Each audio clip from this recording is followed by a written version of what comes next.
Glorious, glorious, glorious evening this 21st day of October 2023 in the year of the Most High God as yours truly. Yo, check it. We're not doing 2020. We're not doing 21. We're doing still 20 because it's Friday evening. Like the past 3 or 4 Fridays, I've been getting into place, a little tardy. And so we're going to do the reading at this hour. Consistency, family. Consistency is key. Consistency is king. Consistency. A solid foundation. A solid structure for any compound, for anything in life, requires that we remain consistent with the right actions. Even if we may not know how everything is going to get done, how long it's going to take, so long as we remain consistent and on the tasks at hand, slowly but surely, that wall will turn into a cathedral. All right. Usually, the lower guys on the totem pole of masonry, i.e., those that build temples, some may know, they may have an idea of what they're building. Others may look at it as like, yo, I'm just putting up a wall. Another guy is complaining about the heat. One will be complaining about the pay.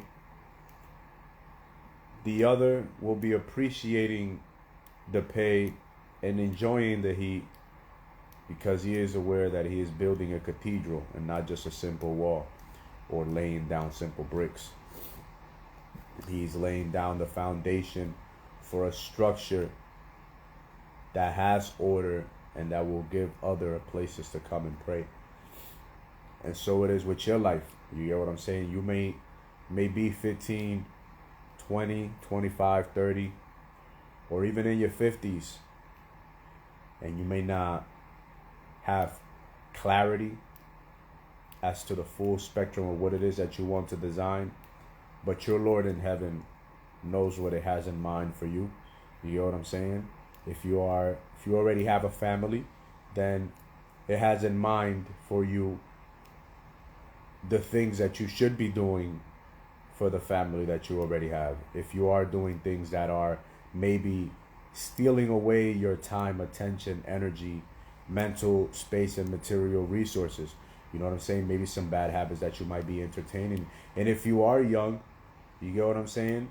It already has in mind the things that you need to be working on right now in your youth, such as your faith, your fitness, your relationship with family and friends, your relationship and understanding of material resources, i.e. of finances, and of creating a vision, a plan of action for your life, a kind of lifestyle that you have in your mind that you would want to live out in the future you. And that can only happen if the present you begins to do the works. You may not understand everything, so lean not on your own understanding, as a good book suggests. You get what I'm saying? Lean not on your own understanding, and in all things trust the Lord that worketh in you, that wants the absolute best for you. You get what I'm saying? No individual will build a road going nowhere. No great architect would create a structure without purpose. Everything in life has its purpose. Everything in life has its use. Everything in life has its value for those that are willing to go out and seek it out and find some use and value for it. I check it. Proverbs 20. Yo, this one really impacted me when I first read it. All right. Proverbs of Solomon, King Solomon, the soul of man, the wisest and richest soul that has ever lived, had wives from every kingdom of the world, and no marital disharmony, because all that this soul asked of the Most High God was for an understanding heart. Check it. Wine is a mocker, strong drink is a brawler, and whoever is led astray by it is not wise. The wrath of a king is like the roaring of a lion. Whoever provokes him to anger sins against his own life. It is honorable for a man to stop striving, since any fool can start a quarrel. The lazy man will not plow because of winter. He will beg during harvest and have nothing. Counsel in the heart of a man is like deep water, but a man of understanding will draw it out. Most men will proclaim each his own goodness, but who can find a faithful man?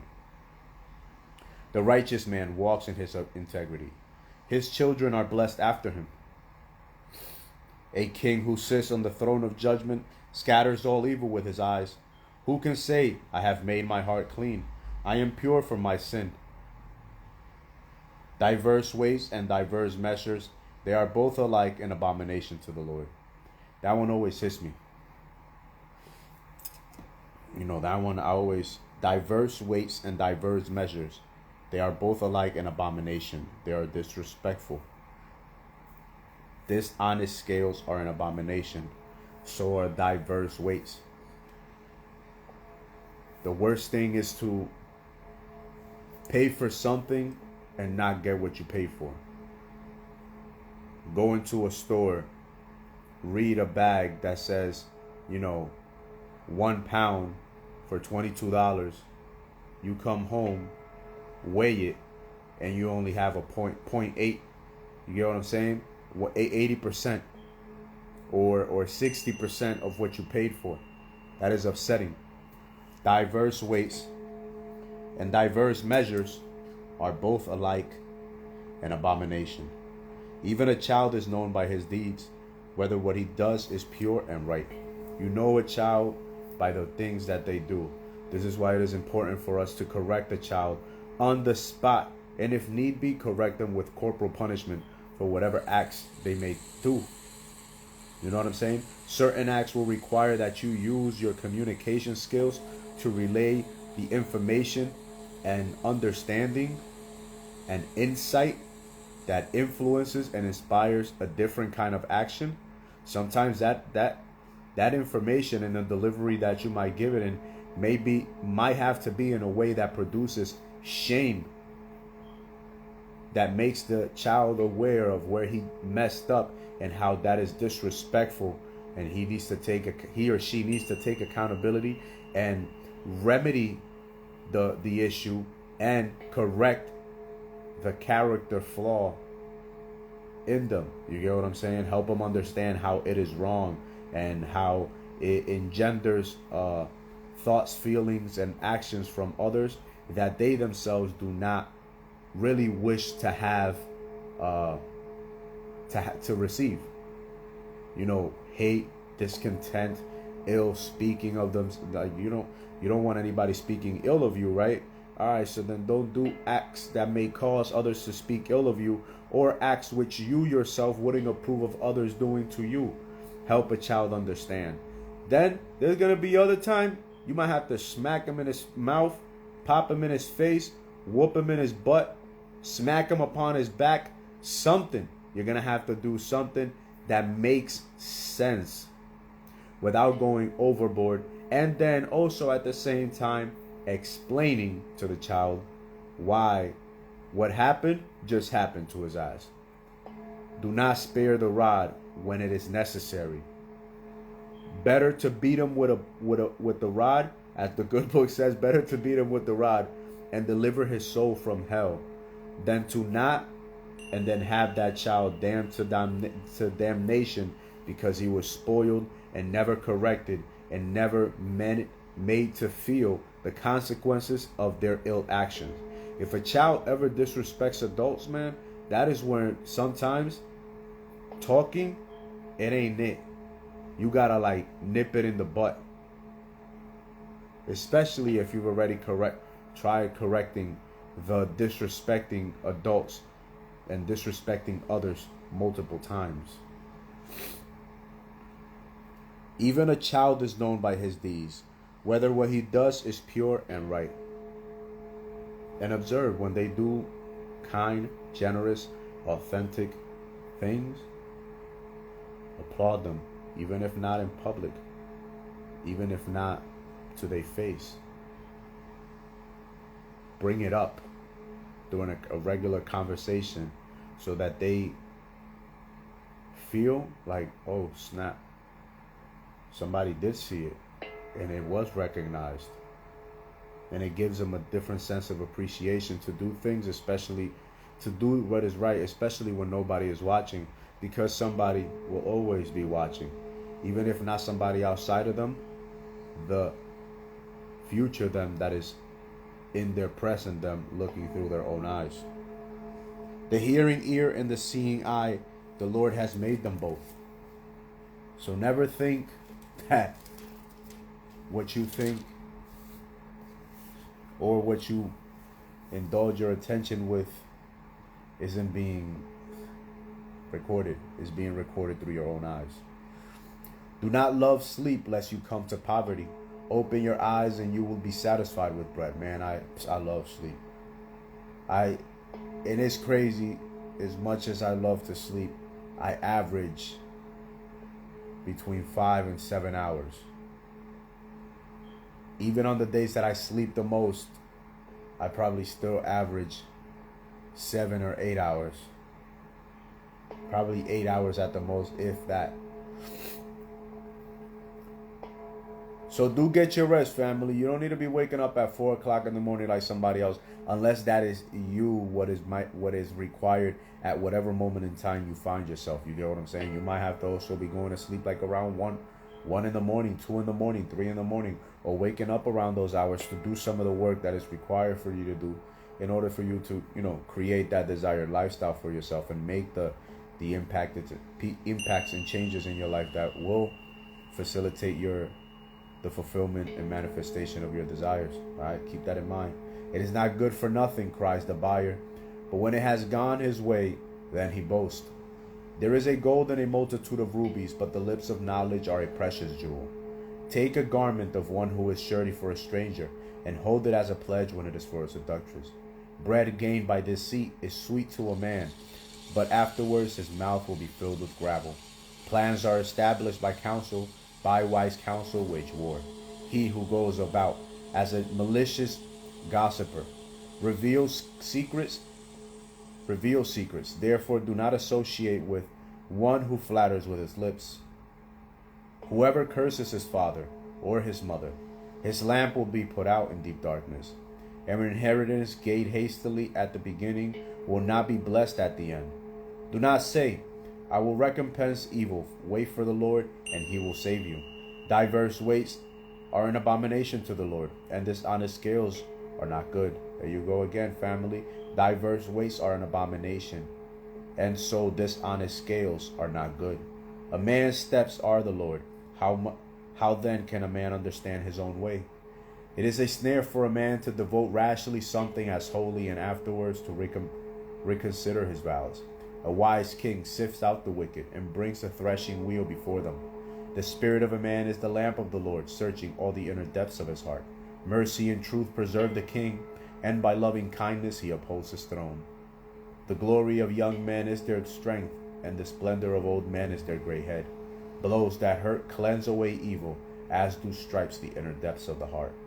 Blows that hurt cleanse away evil. Keep that in mind. As do stripes the inner depths of the heart. Alright, check it. This one you'll notice it in a lot of people, especially nowadays. You know what I'm saying? There's a lot of disingenuous individuals. You might give them a gift and they might say, like, they might complain about it. They might not even appreciate it. Or they might try to get something for less than what is being, priced at. Talking about how, oh, this is useless, like trying to downplay the value of something that they want to buy. And as soon as they walk away, they celebrate as though they won.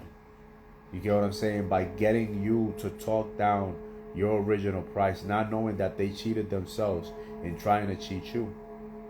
And that is often done by a lot of individuals that are very grimy. Grimy individuals that do not understand the true meaning of cause and effect of sowing and reaping.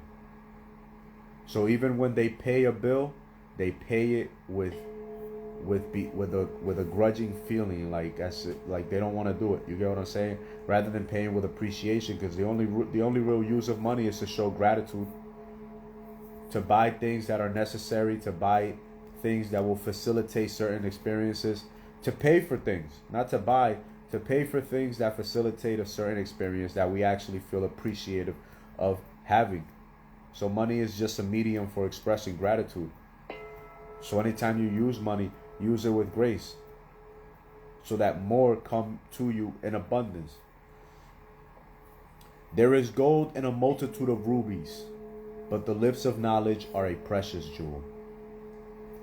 Everybody loves anyone that can increase them spiritually, mentally, emotionally. People will pay for that.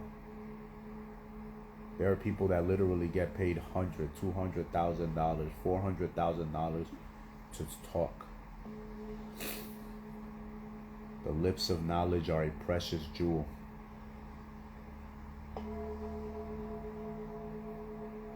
Anything gained by deceit initially tastes sweet, but eventually it turns like rocks, like pebbles in our mouth.